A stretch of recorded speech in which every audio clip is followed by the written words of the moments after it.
algo de glomerulopatías. Ya habíamos hablado de lo de enfermedad de cambios mínimos, entonces vamos a hablar de glomerulopatías y de síndrome nefrítico. No sé si alguien tiene dudas acerca del síndrome nefrótico que acabamos de chequear. ¿O sí quedó claro?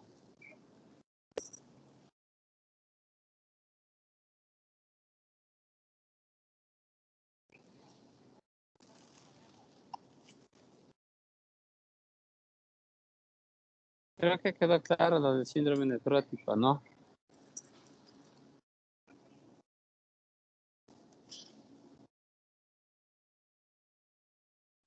Sí, Doc. Entonces vamos a empezar, voy a compartir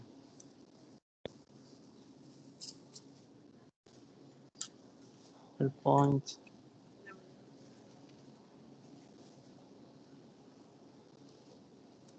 Me parece que es de esto.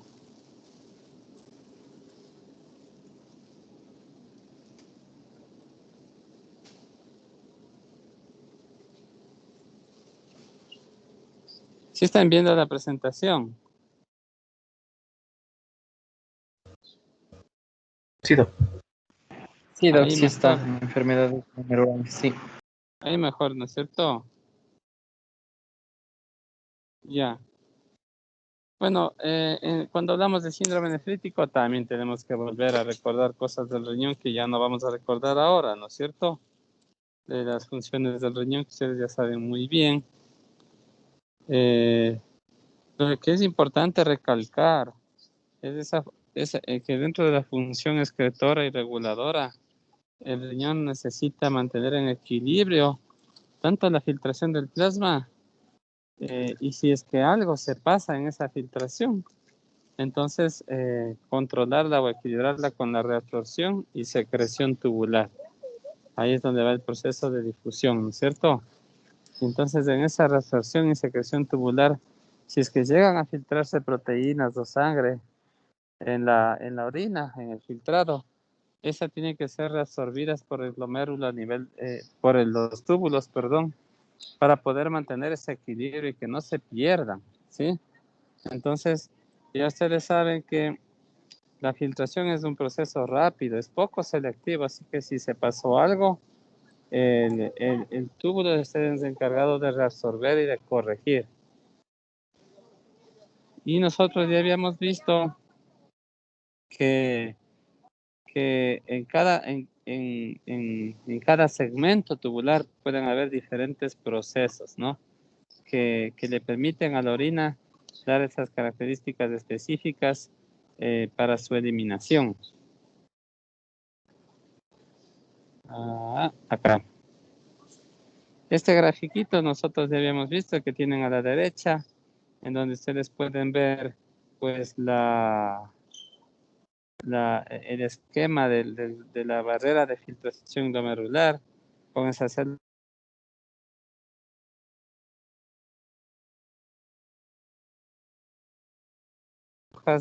Las células, ¿sí estamos compartiendo? Sí, se perdió. Se deja de compartir, Doc. A ver, déjenme ver otra vez, perdón. Compartir PowerPoint.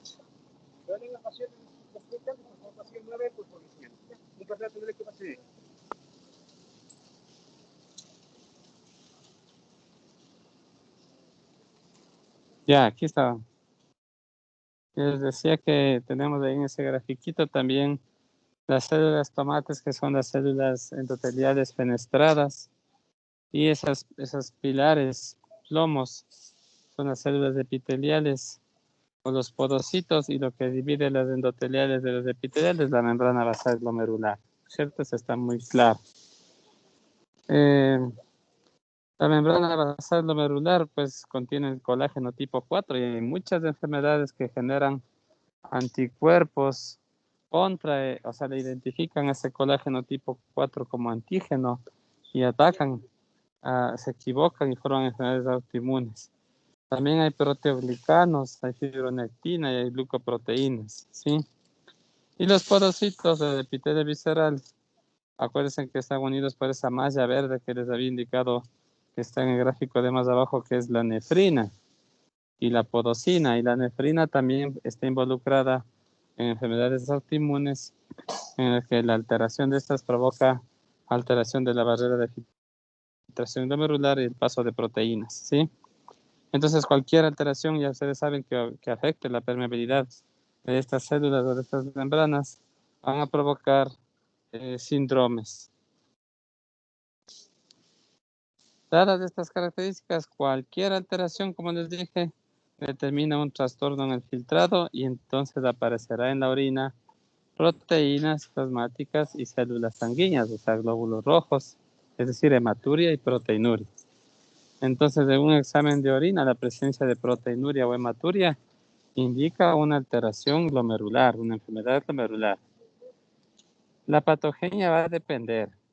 Ya les expliqué, ya vimos una lista en la clase anterior de las múltiples causas que pueden provocar síndrome nefrótico. Para el síndrome nefrítico es igualito. Las mismas causas que pueden provocar síndrome nefrótico también pueden provocar síndrome nefrítico. Entonces va a depender de mutaciones genéticas, de infecciones, exposición a toxinas, autoinmunidad, en la hipertensión arterial, por ejemplo, la aterosclerosis, las embolias, las trombosis, en la diabetes mellitus, etcétera, etcétera, etcétera. Y entonces el diagnóstico, el tratamiento y el pronóstico de estas enfermedades va a depender mucho primero del reconocimiento del síndrome clínico. Y el síndrome nefrótico ya le identificamos clínicamente muy bien. Hoy vamos a hablar del síndrome nefrítico, que es un poquito más fácil que el síndrome nefrótico.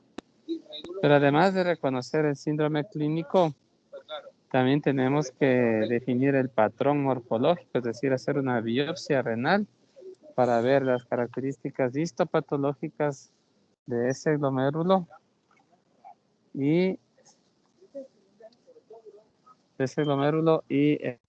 dar sus características microscópicas, digámoslo así, para poder asignar a una entidad patológica más específica. Y finalmente, pues el reconocimiento de la enfermedad, que puede ser una enfermedad general, una enfermedad sistémica que esté causando la patogenia de este síndrome nefrítico. Como les dije, puede ser una enfermedad infecciosa, puede ser una diabetes mellitus, puede ser el lupus eritematoso sistémico, es decir, identificar también como buenos clínicos cualquier enfermedad sistémica que puede estar afectando al riñón.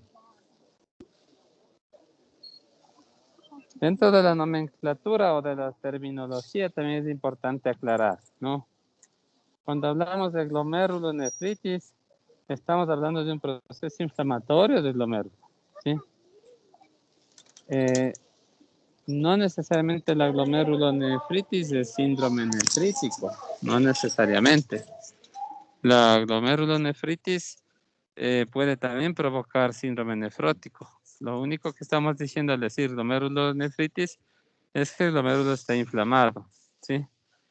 La causa de estas glomerulonefritis, en este caso que vamos a hablar de síndrome nefrítico, pues pueden ser las mismas glomerulopatías, como les decía, la enfermedad de cambios mínimos, la glomerulosclerosis focal y segmentaria, la glomerulopatía membranosa, la glomerulonefritis mesangiocapilar, que pueden ser primarias y o secundarias. Entonces, todas las glomerulopatías pueden provocar una glomerulonefritis. Y la temporalidad significa que puede ser, esta glomerulopatía puede ser aguda o puede ser crónica. Aguda es que ocurre en días o semanas. Existe una subaguda que es rápidamente progresiva, que ya la vamos a ver, que puede ocurrir en elevación de los desechos con fallo renal en 3 a 4 días. Y la crónica, que obviamente ustedes saben que dura más de 3 meses, ¿no? Cuando la enfermedad dura más de 3 meses, ya se transforma en una glomerulopatía crónica.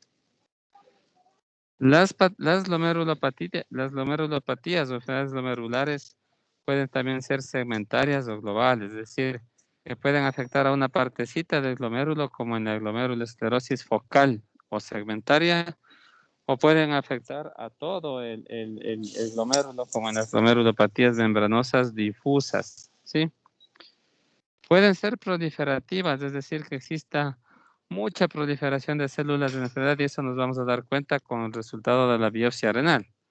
Es decir, que existe aumento de células glomerulares. Acuérdense de las proliferativas mesangiales, es decir, las células del mesangio, la matriz que soporta el glomérulo, pueden estar muy incrementadas. Esas son las proliferativas. Y pueden ser también las que afectan a la parte endocapilar, a esas células endoteliales fenestradas. ¿Sí? Entonces, pueden ser entonces intracapilares o endocapilares o también extracapilares cuando afectan a las células del espacio de Bowman. Es decir, de acuerdo al sitio en donde se encuentra la lesión, la nomenclatura indica la localización de eso, ¿sí? Cuando la afectación del glomérulo, provoca proliferación de las células parietales, es decir, de las células que se encuentran hacia el espacio de Bowman, hacia el espacio urinario, entonces eso forma algo como una semiluna, que creo que les indiqué una imagen, pero creo que aquí también más luego tengo una diapositiva para esto. Entonces, cuando esa proliferación es de las células parietales y existe mucha infiltración de macrófagos en el espacio de Bowman, entonces aparecen las semilunas. Y estas semilunas son características de las glomerulonefritis rápidamente progresivas. Membranosa, obviamente, ustedes entenderán que cuando se afecte la membrana basal del glomérulo, entonces tenemos glomerulopatía membranosa. La esclerosis, como les mencioné, esto afecta a la matriz mesangial, afecta al material extracelular y puede ser focal o segmentaria. Y fibrosis es cuando ya existe una afectación muy importante, muy crónica en el glomérulo o en las células que forman parte de esta barrera de filtración. Y entonces ocurre ya un depósito de colágeno 1 y 3 por la cicatrización o inflamación en el proceso de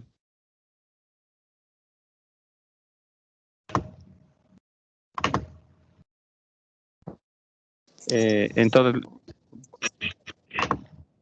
Déjenme compartir otra vez, por favor.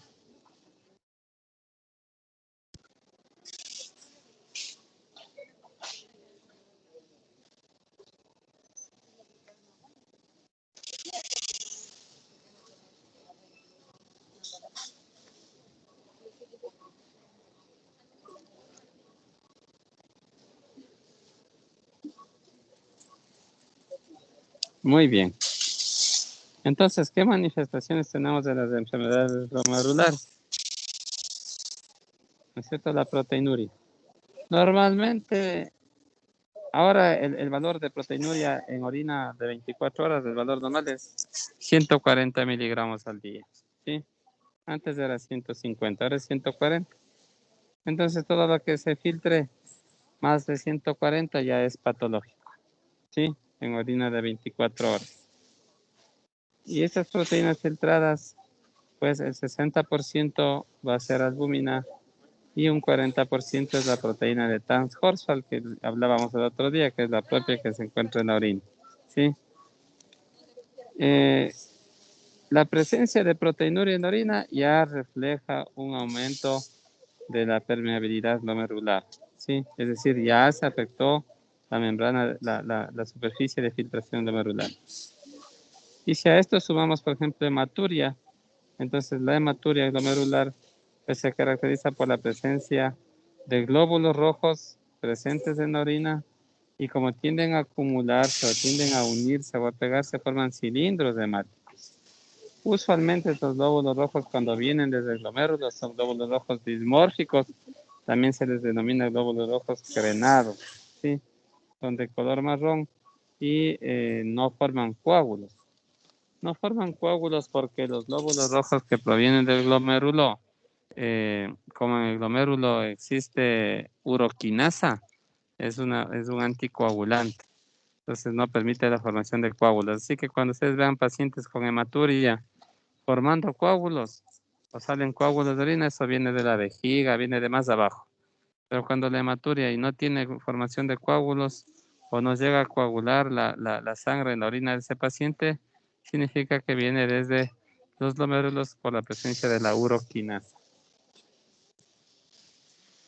Para el diagnóstico es importantísimo la historia clínica, saber los antecedentes clínicos del paciente, investigar enfermedades sistémicas, medicamentos que estén tomando, las enfermedades concurrentes, infecciones respiratorias previas, es muy importante investigar, también factores hereditarios y conocer desde cuándo está el paciente enfermo. En el examen físico, ya les dije, en nefrología es muy importante la toma de la presión arterial y observar la distribución del agua en el cuerpo, ¿no? Si estamos con exceso de agua o no, es decir, el agua corporal total. Puede haber estigmas ya de enfermedades sistémicas o propias del riñón, la coloración de la piel, recuérdense en la enfermedad renal crónica que les decíamos, ¿no? La piel seca, el prurito, etcétera. Cuando solicitamos exámenes de laboratorio, ya saben, primerito, el examen de orina es importantísimo, ¿no? Aquí es donde vamos a encontrar la leucocituria, la proteinuria, la hematuria, los cilindros. Eso nos orienta a enfermedad glomerular. Pero también podemos pedir ya marcadores en sangre, ya investigando enfermedades sistémicas, marcadores serológicos, pruebas de autoinmunes y la funcionalidad renal. La proteinuria siempre hay que solicitar en orina de 24 horas para poder saber si es que es posible pedir solo albuminuria en orina de 24 horas, pero si no, proteínas totales, ¿no? Proteinuria en orina de 24 horas. Ya saben, el eco renal, ahí está una imagen de un eco con un eco con características normales, ¿no? Entonces, cuando tenemos alguna glomerulopatía aguda o subaguda, el riñón puede estar ecográficamente normal, aunque podría estar también aumentado de tamaño, ¿sí? Pero si ya el problema es crónico, ya saben que va a haber reducción del tamaño. Y en la biopsia es importantísimo, ya saben, siempre que hay una sospecha de una patología primaria inmunológica, por ejemplo, lupus, o cuando se asocia a un trastorno de la función renal progresiva y prolongada, es decir, por ejemplo, empieza el paciente con una creatinina normal y en 2 o 3 días ya la creatinina sube a 5, a 7, es importante hacer una biopsia renal y con técnicas de tinción específicas que ya hace el patólogo, ¿sí? Entonces miren, por ejemplo, como en esta imagen, en el lado izquierdo está un glomérulo normal y con la flecha amarilla mostramos al lado derecho un glomérulo con esclerosis.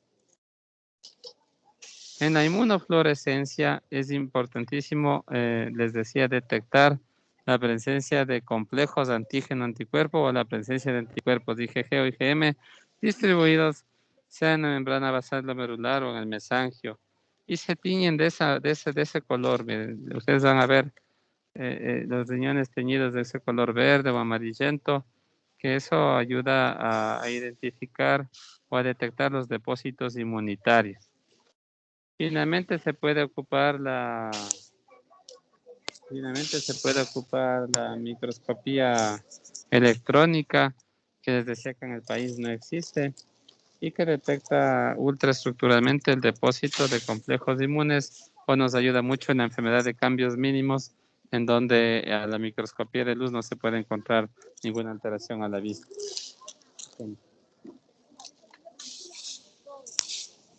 ¿Cuáles son las formas de presentación de las glomerulopatías? Pues son el síndrome nefrítico agudo, ¿no es cierto? Dentro de ese síndrome nefrítico agudo les decía, sí, el compromiso de la función renal es rápido, inmediato. En días, por ejemplo, en 3 o 4 días se daña el riñón de forma brusca, se llama glomerulonefritis rápidamente progresiva. El síndrome nefrótico que ya aprendimos, y pueden haber anomalías asintomáticas del sedimento urinario. O sea, yo puedo tener proteinuria aislada asintomática o hematuria aislada asintomática. Y obviamente, pues toda glomerulopatía que dure en su presencia por más de 3 meses, ustedes ya saben que se transforma en una glomerulonefritis crónica como causa de la enfermedad renal crónica. Si está claro hasta aquí, chicos, ¿tienen alguna duda, alguna pregunta de estas generalidades? Si no, ya para entrarnos en síndrome nefrítico, que es poquito, porque usted ya tiene ya un poquito más de conocimiento de glomerulopatías. ¿Alguna pregunta que tengan hasta aquí?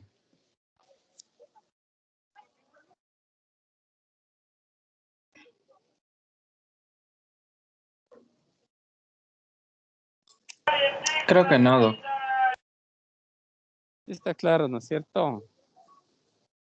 Bien, ven que es facilito en glomerulopatías. Verán, entonces cuando ustedes tienen un paciente con un cuadro clínico, entonces para poder estratificarlo como síndrome nefrítico, también necesitan condiciones específicas. Acuérdense que en el síndrome nefrótico decíamos que debe tener obligatoriamente una proteinuria mayor a 3.5 gramos en 24 horas, pero más hipoalbuminemia. Esa es la condición específica para síndrome nefrótico. Si no tiene esa condición, no es síndrome nefrótico. El síndrome nefrítico, en cambio, el 100% del cuadro clínico tiene que ser hematuria, ¿sí? Es decir, si ustedes tienen un paciente que creen que tiene síndrome nefrítico y en el examen de orina no hay hematuria, están equivocados, no es síndrome nefrítico. 100% de los casos, hematuria, ¿sí? Entonces, la hematuria glomerular, obviamente, ustedes investigan y le solicitan al laboratorio que especifique el porcentaje o las características de los glóbulos rojos para diferenciar que la hematuria sea de origen glomerular o de origen vesical o bajo. Y ya dijimos que las hematurias de origen glomerular muestran pues glóbulos rojos dismórficos o glóbulos rojos crenados, alterados. Esto tiene que estar presente en más del 40% de los glóbulos rojos reportados en el examen de orina, ¿sí? Entonces, más del 40% de glóbulos rojos crenados o dismórficos, eso me indica que es una hematuria de origen glomerular. El síndrome nefrítico entonces se asocia a una triada: hematuria, hipertensión y edema, ¿sí? La hematuria con las características que les acabo de decir, la hipertensión arterial, esto depende sí mucho del sistema renina, angiotensina, aldosterona, y el edema que tiene que ser, que no es anasarca, ¿sí? A diferencia del síndrome nefrótico, el síndrome nefrítico tiene un edema, es edema típico de palpebral o de tobillos, pero no llega a ser anasarca, ¿sí?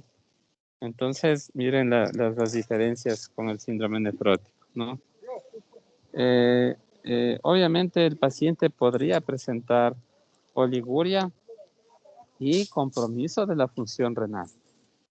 Es decir, pacientes que pueden desarrollar un fracaso renal agudo. Y les decía que si este síndrome nefrítico presenta fracaso renal agudo, empieza a subir los desechos, como ustedes ya saben diagnosticar, y eso ocurre muy rápido, en 2 a 3 días, la creatinina sube a 2, 3, 4, 5 en 2 o 3 días, a eso se llama glomerulonefritis rápidamente progresiva. Se inicia con un síndrome nefrítico, ¿sí? Entonces, este cuadro clínico es muy típico, como ustedes ven, clínica típica de un síndrome nefrítico. Entonces, diagnosticar el síndrome nefrítico o el síndrome nefrótico que ya vimos es facilito. Lo más importante en cambio es ver la causa, porque recuerden que el tratamiento va a depender de la causa de ese síndrome nefrítico. ¿De acuerdo? Entonces, bueno, entonces acuérdense, en triada clásica, ¿no? Hematuria en el 100% de los casos, hipertensión arterial en un 60% de casos más, diría yo un 70%, y edema, un edema típico que no llega a ser anasarca.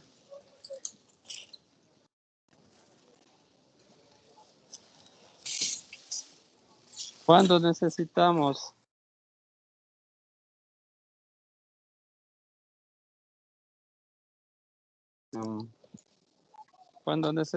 ya hacer un estudio histopatológico, pues obviamente nos van a reportar la proliferación aguda de las células glomerulares y el infiltrado leucocitario que va a obstruir los capilares de los vasos sanguíneos. Es típico del síndrome nefrítico, es agudo, ¿no es cierto?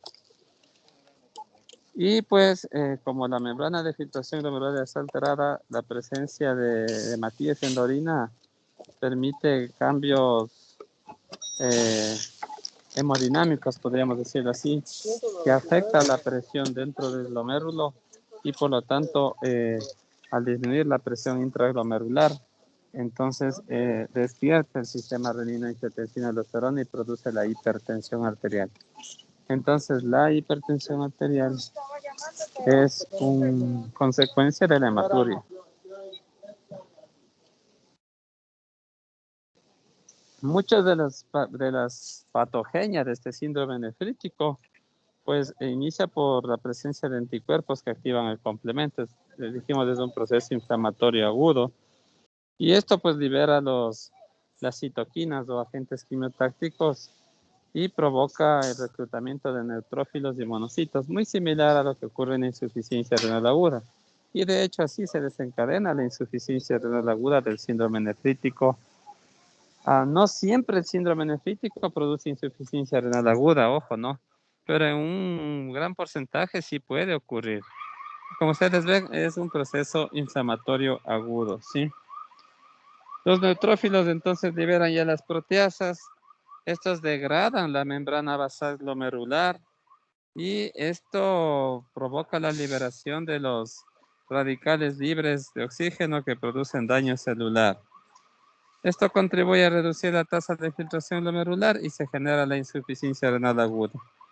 Se estimula el factor de crecimiento tumoral beta y entonces empieza a aparecer el proceso de reparación que ustedes ya saben, ¿no es cierto? Y la síntesis de una matriz nueva que va a provocar engrosamiento de la membrana basal. Y luego esto puede llevar a la presencia de fibrosis, cicatrices, y con eso entonces, si una glomerulonefritis no es tratada a tiempo o adecuadamente, va a ir progresando y llevar a una enfermedad renal crónica que puede llegar hasta la diálisis de ese paciente. ¿Cuál es el tratamiento? Pues la causa. La causa básica es el tratamiento. Si ya les he dicho, si es que el síndrome nefrítico es causado por lupus eritematoso sistémico, pues entonces hay que tratar ese lupus eritematoso sistémico. Denme un segundito que se activó la alarma. Denme un segundito para desactivar esto.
A ver, chicos, ahí, no sé si me escuchan.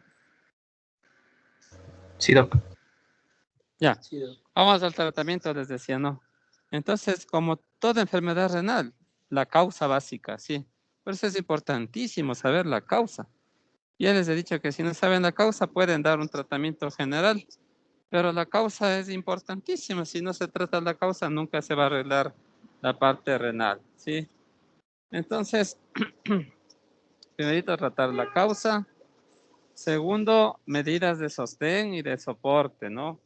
Entonces yo tengo un paciente con síndrome nefrítico y es un paciente que está hipertenso, ¿no es cierto? Entonces,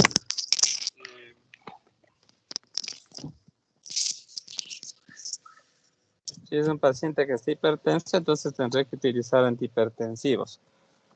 ¿Cómo? Es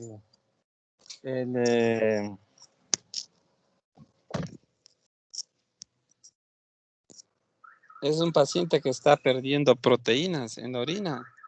Entonces es muy probable o es muy recomendable que utilicen ustedes como antihipertensivo un IECA, que puede ser enalapril o losartán, para controlar la presión arterial. Segundo, si es que este paciente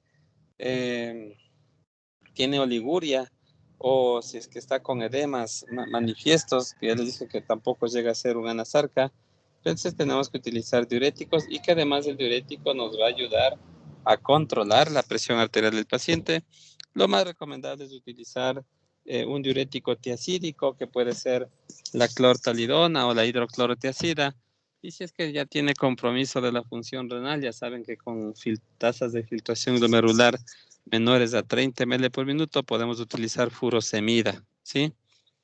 La dieta obviamente tiene que ser orientada a que sea hiposódica, bajar la sal de la comida para que no empeoremos la presión arterial y no empeoremos el edema. Si es que el paciente es oligúrico, restringir líquidos, pero si el paciente mantiene buen volumen urinario, entonces mejorar, abrir un poco los líquidos para que haya una buena perfusión renal. Si el paciente presenta fracaso renal agudo y tiene indicaciones dialíticas, entonces tendremos que realizar diálisis en ese paciente. El reposo es importantísimo, es decir, todo paciente con síndrome nefrítico debería estar hospitalizado en reposo absoluto y para recibir medicamentos intravenosos como los diuréticos. Esta es una imagen de la glomerulonefritis rápidamente progresiva, que les decía que es un síndrome nefrítico que compromete la función renal y que esa función renal pues evoluciona rápidamente en días, máximo una semana, ¿sí? Entonces es la manifestación clínica de una inflamación glomerular subaguda, o sea, la manifestación más prominente de un síndrome nefrítico, asociada a deterioro progresivo de la función renal. Aquí está mal en esta diapositiva. Para que sea glomerulonefritis rápidamente progresiva, tiene que haber el deterioro de la función renal en días, máximo una semana, máximo semanas. Ahí dice semanas o meses, no sé por qué he colocado eso. Voy a cambiar, es un error, discúlpeme. Es una función renal, es un daño de la función renal progresiva en días, máximo en semanas, ¿sí? Y histopatológicamente aquí está la presencia de las semilunas. Como ustedes pueden ver, no puedo usar aquí el puntero láser, pero a ver, quiero que nos concentremos en la imagen, ¿sí? Si ven, están dos glomérulos en la imagen, ¿no es cierto? Y en el glomérulo del lado derecho, que está un poquito más arriba del otro glomérulo, ustedes ven cómo hay más proliferación. En el centro están una coloración más oscura, ¿no es cierto? Más violácea. Pero en la parte externa hacia la cápsula de Bowman y el espacio urinario está ocupado por células. Y si ustedes ven, forma una semiluna. No sé si pueden identificar eso. No sé cómo usar el puntero aquí. No encuentro mi puntero láser. Pero lo que les puedo explicar en el glomérulo de la derecha, repito, en el centro del ovillo glomerular está un color más violáceo, que es el glomérulo normal, y hacia el espacio de Bowman ya no está respetado el espacio de Bowman, como ustedes ven. Ya no hay el espacio urinario aquí en este glomérulo. ya no hay el espacio urinario. Miren esas células blancas con azul que están ocupando casi todo el contorno y entonces forma una semiluna, ¿sí? Como una luna creciente. No sé si lograron identificar. Espero que hayan logrado identificar eso. Y esto pues es la presencia de semilunas situadas en la cápsula de Bowman y está compuesta de células epiteliales, parietales y monocitos por la proliferación frente a este proceso inflamatorio agudo. La etiología de la glomerulonefritis rápidamente progresiva puede ser primaria, puede ser secundaria, ¿sí? El diagnóstico pues es inmediato, empieza a dañarse el riñón de forma rápida, como decía, en días. Y el tratamiento tiene que ser inmediato para mejorar el pronóstico de ese paciente. Hay que hacer biopsia renal también, rápida, para diagnosticar. Y hay algunos ciertos hallazgos serológicos que pueden predecir a esto, ¿no? Por ejemplo, pedir siempre anticuerpos de antimembrana basal glomerular, pedir anticuerpos contra el citoplasma, o sea, los ANCAs en las vasculitis, es muy frecuente estas rápidamente progresivas. Hay dos formas de lesión que inducen inflamación. Primero es el depósito de complejos de antígeno-anticuerpos circulantes o anticuerpos que reaccionan ya in situ contra antígenos que están en la membrana basal del glomérulo. Y lo otro es una reacción contra antígenos glomerulares intrínsecos de la membrana basal. Por eso pedimos marcadores serológicos de anticuerpos de antimembrana basal glomerular. Tratamiento adecuado es, pues obviamente, pulsos de corticoides, ¿no es cierto?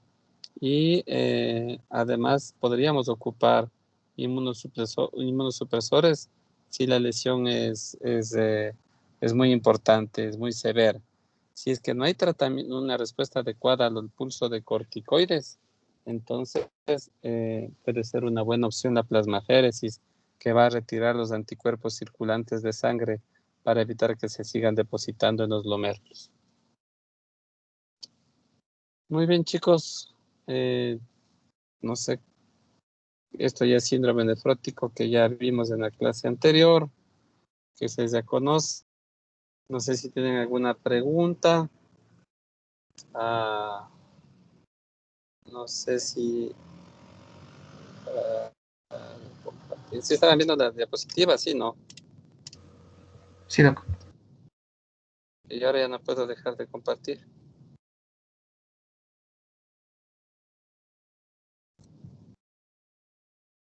Bueno, a ver... Dejar de compartir la pizarra, creo que es esto. Ya. Muy bien. ¿Tienen alguna pregunta de síndrome nefrítico? He intentado hacerlo muy fácil, muy didáctico, para que ustedes puedan reconocer fácilmente como médicos generales un nefrítico, un nefrótico, y pues de preferencia puedan tratarlo dentro de temas generales hasta que puedan referirle al paciente. No sé si tienen alguna retroalimentación para estas clases.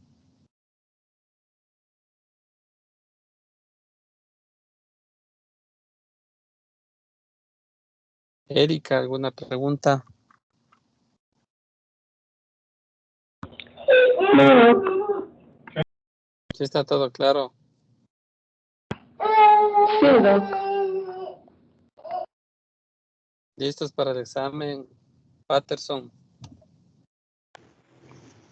Ahí más o menos, sí. A ver, verán, el día jueves, no sé si el jueves ya tengo que tomarles el examen, ya voy a consultar y María Emilia o Paul tienen que confirmarme, pero si no la-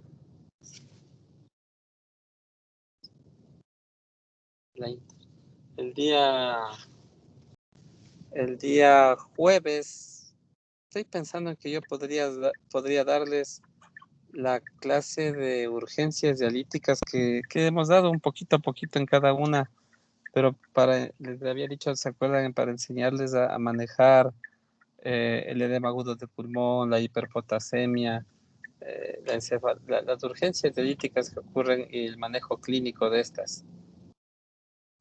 ¿Podríamos ocupar el día jueves para eso o ya de una vez damos el examen el día jueves? El No, examen, Doc, la siguiente semana nomás, el día martes. el examen. Sí, Ya, entonces el jueves podemos hablar un poquito de urgencias dialíticas. Es una media horita de clase eso. Muy rapidito. Sí, Doc, por favor. Este jueves sería, Doc. Sí, este jueves, perfecto. Y entonces el examen quedaría para el día martes a las 7 de la noche. Les habilito el examen y va a incluir insuficiencia renal aguda, síndrome nefrótico, síndrome nefrítico, glomerulopatías y glomerulonefritis rápidamente progresiva. Facilito. Tenemos un puntaje de caso clínico, tenemos la asistencia y una tarea, me parece, dos tareas que pedimos que suban los resúmenes, ¿no es cierto? sí, Doc. Muy bien. Entonces, nos vemos el día jueves para una clase de urgencia dialítica, ¿sí? Sí, Listo. Doc. Perfecto. Uy, qué miedo. Pasen bien, chicos, tengan buena noche. Chao, Doc.